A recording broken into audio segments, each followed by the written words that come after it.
ವಿಚಾರದಲ್ಲಿ ನಿಮಗೆ bottom of the deck ಬಂದಿರುವಂತಹದ್ದು ಇಂಪ್ರೆಸ್ ಕಾರ್ಡ್ ಬಂದಿದೆ. ಸೊ ಇಂಪ್ರೆಸ್ ಕಾರ್ಡ್ ಏನನ್ನು ರೆಪ್ರೆಸೆಂಟ್ ಮಾಡುತ್ತೆ?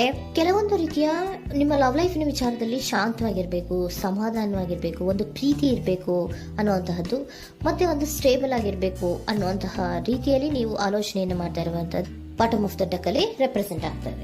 ಲೈಫಿನ ವಿಚಾರದಲ್ಲಿ ನಿಮ್ಮ ಪಾಸ್ಟಿನಲ್ಲಿ ಕೆಲವೊಂದು ರೀತಿಯ ಕೆಲವೊಬ್ಬರಿಗೆ ಸೋಲ್ಮೇಟ್ ಕನೆಕ್ಷನ್ ಅನ್ನ ರೆಪ್ರೆಸೆಂಟ್ ಮಾಡ್ತಾ ಇದೆ ಕೆಲವೊಬ್ಬರಿಗೆ. ಓಕೆನಾ? ನಿಮ್ಮ ಪ್ರೀತಿಯಲ್ಲಿ ಒಂದು ರೀತಿಯ ಬಾಂಡೇಜ್ ಇರುವಂತಹದ್ದು ರೆಪ್ರೆಸೆಂಟ್ ಆಗ್ತಾ ಇದೆ. ಹಾರ್ಮೋನಿಗಳು ಇರುವಂತಹದ್ದು ರೆಪ್ರೆಸೆಂಟ್ ಆಗ್ತದೆ ಕೆಲವೊಬ್ಬರಿಗೆ. ಓಕೆನಾ? ಮತ್ತೆ ಕೆಲವೊಬ್ಬರಿಗೆ ನಿಮ್ಮ ಲವ್ ಲೈಫ್ನ ವಿಚಾರದಲ್ಲಿ ಥರ್ಡ್ ಪಾರ್ಟಿ ಸಿಚುಯೇಷನ್ ಅನ್ನ ರೆಪ್ರೆಸೆಂಟ್ ಆಗ್ತಾ ಇದೆ. ಓಕೆನಾ?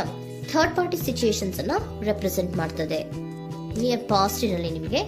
ನೆಕ್ಸ್ಟ್ ಕಾರ್ಡ್ ಬಂದಿರುವಂತಹದ್ದು ಪೇಜ್ ಆಫ್ ಸೋರ್ಟ್ಸ್ ಬಂದಿದೆ. ಥರ್ಡ್ ಕಾರ್ಡ್ ಬಂದಿರುವಂತಹದ್ದು ಯಾವುದು? ನಿಮಗೆ ಪೇಜ್ ಆಫ್ ಸೋರ್ಟ್ಸ್ ಬಂದಿದೆ. ಸೊ ಕ್ಯೂರಿಯಾಸಿಟಿ ಇದ್ದಂತಹ, ನಿಮ್ಮ ಲವ್ ಲೈಫಿನ ವಿಚಾರದಲ್ಲಿ ಒಂದು ಕ್ಯೂರಿಯಾಸಿಟಿ ಇದ್ದಂತಹ, ಒಂದು ರೀತಿಯ ಬಾಂಡೇಜ್ ಇದ್ದಂತಹ, ಸ್ವಲ್ಪ ನೀವು ಮಾತಾಡಿರುವಂತಹ ಸಾಧ್ಯತೆಗಳು ರೀಸೆಂಟ್ ಪಾಸ್ಟಿನಲ್ಲಿ ರೆಪ್ರೆಸೆಂಟ್ ಆಗ್ತಾ ಇದೆ. ಸೊ ನಿಮ್ಮ ಲವ್ ಲೈಫಿನ ವಿಚಾರವಾಗಿ ಒಂದು ರೀತಿಯ ಬಾಂಡೇಜ್ ಇರುವಂತಹದ್ದು, ನೀವು ಕೆಲವೊಬ್ಬರಿಗೆ ಥರ್ಡ್ ಪಾರ್ಟಿ ಸಿಚುಯೇಷನ್ ಮತ್ತೆ ಕೆಲವೊಬ್ಬರಿಗೆ ಸೋಲ್ಮೇಟ್ ಕನೆಕ್ಷನ್ ಅನ್ನ ರೆಪ್ರೆಸೆಂಟ್ ಮಾಡ್ತಾ ಇದೆ. ಮತ್ತೆ ನಿಮ್ಮ ಲವ್ ಲೈಫಿನ ವಿಚಾರದಲ್ಲಿ ನೀವು ಮಾತಾಡಿರುವಂತಹದ್ದು ಕೂಡ ಕೆಲವೊಂದು ರೀತಿಯ ಮಾತುಕತೆಗಳು ಆಡಿರುವಂತಹದ್ದು, ಹೊಸ ಐಡಿಯಾಗಳನ್ನ ಮಾಡಿರುವಂತಹದ್ದು ಇಲ್ಲಿ ರೆಪ್ರೆಸೆಂಟ್ ಆಗ್ತದೆ. ಮೇ ಬಿ ನೀವು ಫ್ರೆಂಡ್ಸ್ ಗಳ ಮೂಲಕ ನೀವು ನಿಮ್ಮ ಪರ್ಸನ್ ಅನ್ನ ಭೇಟಿಯಾಗಿರಬಹುದು. ಯಾವುದೋ ಕೆಲವೊಂದು ಫಂಕ್ಷನ್ ಗಳಲ್ಲಿ ನೀವು ನಿಮ್ಮ ಪರ್ಸನ್ ಅನ್ನ ಭೇಟಿಯಾಗಿರುವಂತಹ ಸಾಧ್ಯತೆಗಳು ಇದೆ ಅನ್ನೋದನ್ನ ನಿಮ್ಮ ಪಾಸ್ಟ್ ನಲ್ಲಿ ರೆಪ್ರೆಸೆಂಟ್ ಮಾಡ್ತಾ ಇದೆ.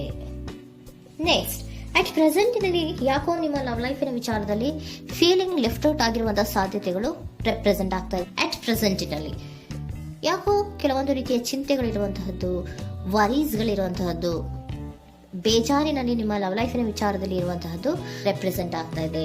ಯಾಕೆ ಅಂದ್ರೆ ನಿಮ್ಮ ಲವ್ ಲೈಫಿನ ವಿಚಾರವಾಗಿ ಕೆಲವೊಂದು ರೀತಿಯ ಬದಲಾವಣೆಗಳಾಗ್ತಾ ಇರುವಂತಹದ್ದು ರೆಪ್ರೆಸೆಂಟ್ ಆಗ್ತಾ ಇದೆ. ಯಾಕೋ ಕೆಲವೊಂದು ಚೇಂಜಸ್ಗಳಾಗ್ತಾ ಇರೋದ್ರಿಂದ ನೀವು ಬೇಜಾರಿನಲ್ಲಿ ಇರುವಂತಹದ್ದು.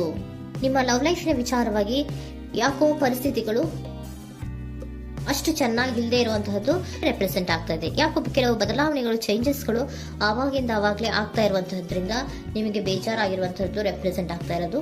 ಮತ್ತೆ ಥರ್ಡ್ ಕಾರ್ಡ್ ಬಂದಿರುವಂತಹದ್ದು ಕ್ವೀನ್ ಆಫ್ ವ್ಯಾಂಡ್ಸ್ ಬಂದಿದೆ. ಸೊ ಕ್ವೀನ್ ಆಫ್ ವ್ಯಾಂಡ್ಸ್ ಏನಕ್ಕೆ ನಿಮಗೆ ಪದೇ ಪದೇ ಚೇಂಜಸ್ಗಳಾಗ್ತಾ ಇದೆ? ಆ ಚೇಂಜಸ್ಗಳಿಂದ ಯಾಕೋ ಕೆಲವೊಂದು ರೀತಿಯ ವೇರಿಯೇಷನ್ಗಳು ಆಗ್ತಾನೆ ಇರೋದ್ರಿಂದ ನಿಮಗೆ ಬೇಜಾರಾಗ್ತಾ ಇದೆ. ಸೊ ಅದಕ್ಕೋಸ್ಕರ ನೀವೇನ್ ಮಾಡ್ತೀರಾ? ಬಹಳ ಧೈರ್ಯವಾಗಿ ಕೆಲವೊಂದು ನಿರ್ಣಯಗಳನ್ನ ಮಾಡುವಂತಹ ಸಾಧ್ಯತೆಗಳು ಅಟ್ ಪ್ರೆಸೆಂಟ್ ನಲ್ಲಿ ರೆಪ್ರೆಸೆಂಟ್ ಆಗ್ತಾ ಇದೆ. ಬಹಳಷ್ಟು ಧೈರ್ಯದಿಂದ ಇಂಡಿಪೆಂಡೆಂಟ್ ಆಗಿ ಕೆಲವೊಂದು ನಿರ್ಣಯಗಳನ್ನ ಮಾಡಬೇಕು ಅನ್ನುವಂತಹ ಆಲೋಚನೆಗಳನ್ನ ಮಾಡ್ತಾ ಇರುವಂತಹದ್ದು ರೆಪ್ರೆಸೆಂಟ್ ಆಗ್ತಾ ಇದೆ. ಯಾಕೆ ಅಂದ್ರೆ ಆವಾಗಿನಾಗೆ ನಿಮ್ಮ ಲವ್ ಲೈಫಿನ ವಿಚಾರದಲ್ಲಿ ತುಂಬಾ ಏರುಪೇರುಗಳಾಗ್ತಾ ಇರೋದ್ರಿಂದ ಆ ವಿಚಾರದಲ್ಲಿ ಸ್ವಲ್ಪ ಬೇಜಾರುಗಳು ಇರುವಂತಹದ್ದು ರೆಪ್ರೆಸೆಂಟ್ ಆಗ್ತದೆ. ಇನ್ ಇಮಿಡಿಯೇಟ್ ಫ್ಯೂಚರಿನಲ್ಲಿ ಯಾಕೋ ನೀವು ಕೆಲವೊಂದು ವಿಚಾರಗಳಲ್ಲಿ ನೋಡಿ ಆತಂಕ ಪಡ್ತಾ ಇರುವಂತಹ, ಎಗೇನ್ ಬೇಜಾರನ್ನ ಪಡ್ತಾ ಇರುವಂತಹದ್ದು, ನಿದ್ರಾಹೀನತೆಯನ್ನ ಮಾಡ್ಕೋತಾ ಇರುವಂತಹದ್ದು, ಸ್ಟ್ರೆಸ್ಸಿನಲ್ಲಿ ಇರುವಂತಹದ್ದು ರೆಪ್ರೆಸೆಂಟ್ ಆಗ್ತಾ ಇದೆ.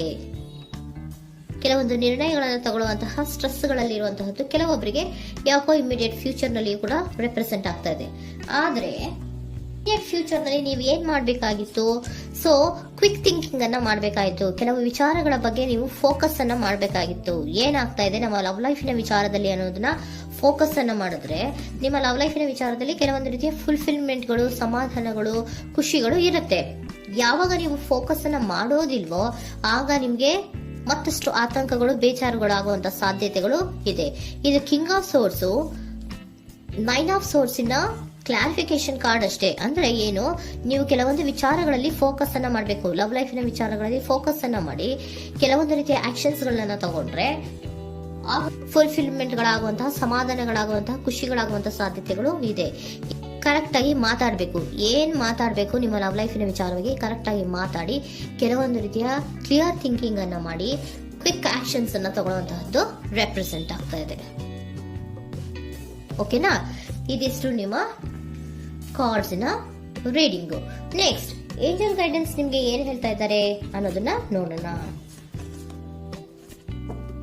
ನಿಮ್ಮ ಲವ್ ಲೈಫಿನ ವಿಚಾರವಾಗಿ ಏಂಜಲ್ ಗೈಡೆನ್ಸ್ ಏನ್ ಕೊಡ್ತಾ ಇದ್ದಾರೆ?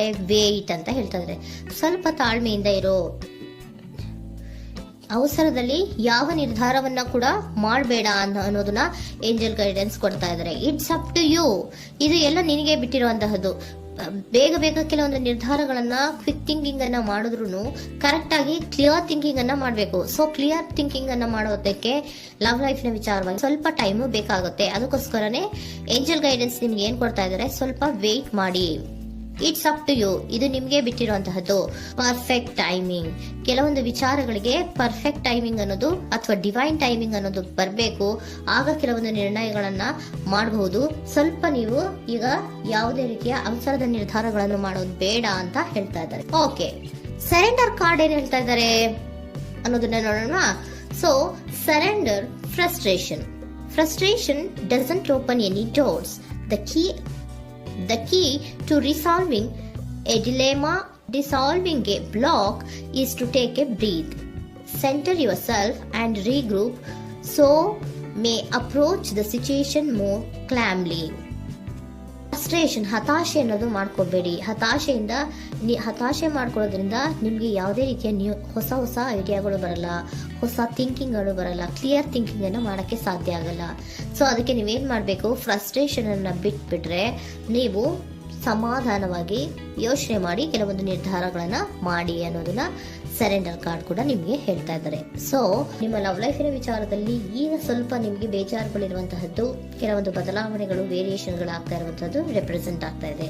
ಸೊ ನಿಮ್ಮ ಲವ್ ಲೈಫಿನ ವಿಚಾರಕ್ಕೆ ಫ್ಯೂಚರಿನಲ್ಲಿ ಕೆಲವೊಂದು ಆಕ್ಷನ್ಸ್ ಅನ್ನ ತಗೋಬೇಕಾದ್ರೆ ಸ್ವಲ್ಪ ವೇಟ್ ಮಾಡಬೇಕು, ಕ್ಲಿಯರ್ ಆಗಿ ಥಿಂಕ್ ಮಾಡಬೇಕು, ಅದರಲ್ಲಿ ಆಕ್ಷನ್ಸ್ ಅನ್ನ ತಗೋಬೇಕು ಅನ್ನೋದನ್ನ ಹೇಳ್ತಾ ಇದ್ದಾರೆ. ಓಕೆನಾ?